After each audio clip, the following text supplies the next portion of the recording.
Hello friends at home. In this video I will be doing today's chapter 7 math test with you. Your friends are here in the classroom being very quiet because they know during a test we don't talk. They have their pencils in their hands and the first thing we do is always the same. We take out our pencil and write down our name. So make sure you have your name on your paper. The first question says, circle the value of the underlined digit. So I have the number 52 and the 5 is underlined. So think about, what does that mean? Is that 5 worth 5? If it is, circle the 5. Or is that 5 worth 50? If it is, circle the 50. How much is that 5 worth in the number 52? If it's 5, circle 5. If it's 50, circle 50. Looking at number 2, it says write how many there are. Then write the expanded form of the number. So you're going to count. There are 1, 2, 3 tens. And there are 1, 2, 3, 4 ones. So now, how many tens is that? How many ones is that? And if you were to break it apart, it would be what two numbers? Fill those answers in now.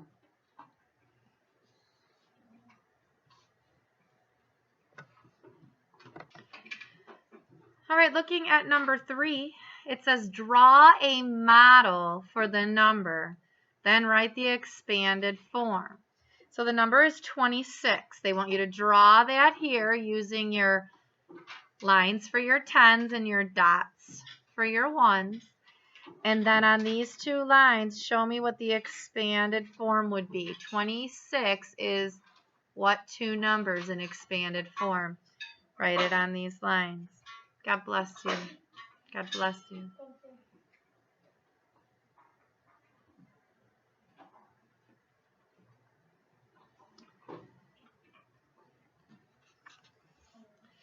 For number 4, you're going to be shading with your pencil. I'm going to do the first one with you, and then you'll do the second one. So it says color these models to show 2 different ways to make the number 23.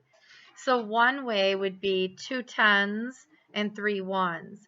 So that would be 10, and you can just shade it in with your pencil. 10, 20, and then 21, 22, 23. That's 2 tens and 3 ones.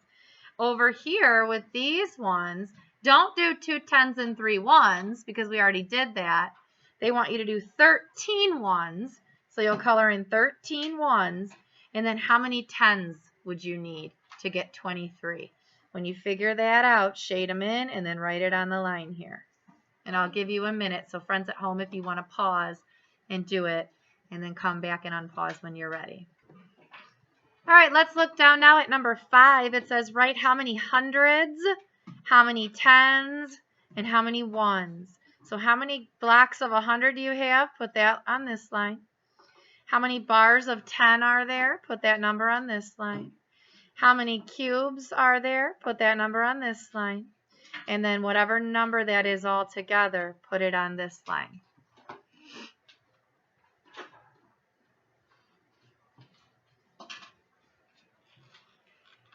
And for number 6, I want you to break apart the number 120. So in 120, and if you need to draw it out, you can.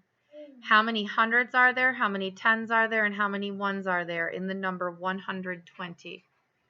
So fill in the missing numbers, and when you're done, you can flip your paper over because we'll be doing the other side. Oh.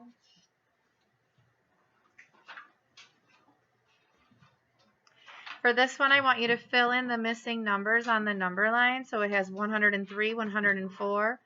Fill in all the missing numbers to complete that number line. Fill in the missing numbers, Brooklyn. Finish your number line. Turn over to the other side. We're on the other side now. Right there. Fill in your missing numbers.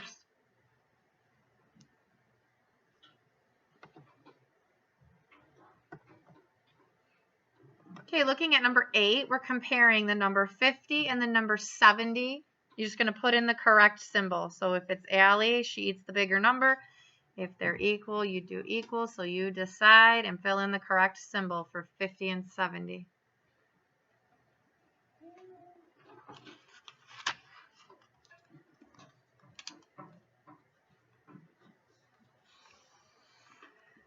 For number 9, we're going to look at the 120 chart and use it to help us. The pattern so far goes 43, 53, 63. So if I find that here, it's 43, then 53, then 63. If we were to keep going down the 100 chart, what would the next 3 numbers be? Write those here. So they went 43, 53, 63. What would the next 3 numbers be? Put those on this line.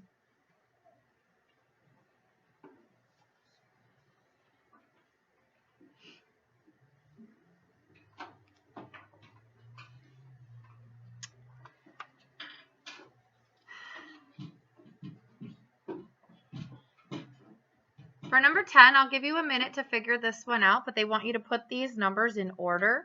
So you have the numbers 72, 62, 67, 71, and 63.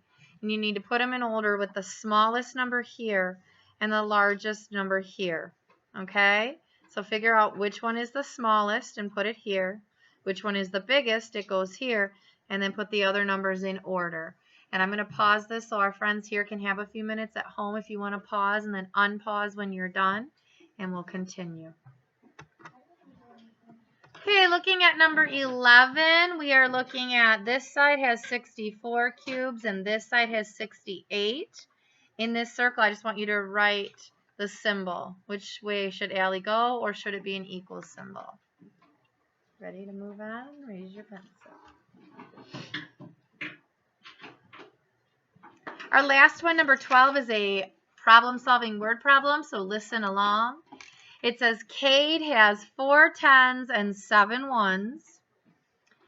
Al has 4 10s and 2 more 1s than Cade. So he has 4 10s, but 2 more 1s. So you need to add 2 more 1s. And then it says Mike has 9 1s and 1 10 less than Al. So Al has 4 10s. What's 1 10 less? That gets confusing. So let's take it one at a time. Al has 4 10s. I'm sorry, Cade has 4 10s and 7 1s. So right here, Cade, put 4 10s and 7 1s. Cade has 4 10s and 7 1s. Now it says Al, so this one's Al, has 4 10s, so put your 4 10s, but he has 2 more 1s. So what's 2 more 1s than 7? Don't tell me. Write it down right here. What's 2 more 1s? If he has 7, he has 2 more than that. What would it be? Don't say it. Write it down. And then Mike has 9 1s, so put a 9 in your 1 spot. But he has 1 fewer 10 than Al.